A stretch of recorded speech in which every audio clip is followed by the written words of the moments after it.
Okay, game na. Palag na. Okay, unang banat, kayong dalawa.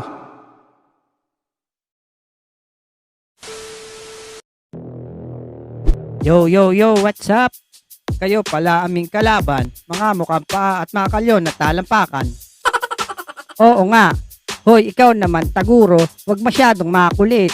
Hindi ka pa marunong maghugas ng puwit. Mayaman daw sila, gawa ng lolo mo. Kaya pala maraming lupain sa dulo ng kuko. Tapos nakita ko ang iyong nanay sa Makati, malaki ang tiyang buntis.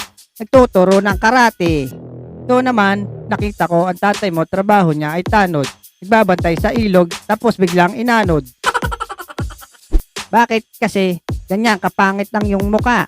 Saan ka ba pinaglihi sa pagod na palaka?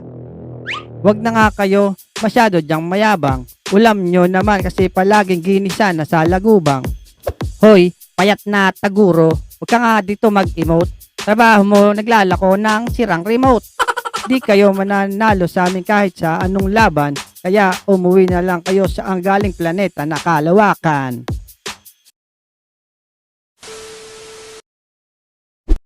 Time! Ang susunod na babanat, ang mga mag-aasin, ang Taguro Brothers.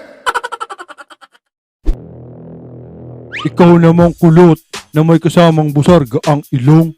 Siguro sa sobrang laki ng butas ng kasya ang gulong. Sabi mo sa akin, tindera ng sirang remote. Isa sa iyo, kalderong di remote. Tapos ito namang isa, amoy kuyukot. Gamit niya kasing pabango, inimbak na utot. Sa sariling birthday mo, hindi ka imbitado. Tapos ang handa nyo, bako na gisado.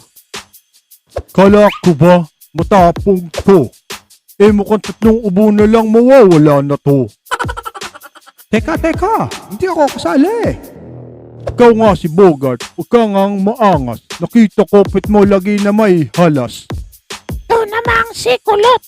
Kala mo, gwapo. Lamang ka lang sa akin, 100 paligo.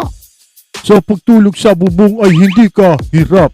Kaya pala mukha kang gulong. Pinanganak ka kasi sa ilalim ng truck. Sa bahay niyo laging mainit kasi walang electric fan. Huwag kang lalabas ulit, baka makuha ka ng puting ban. Ng puting ban? Ano yun? Teka, may banat pa kami.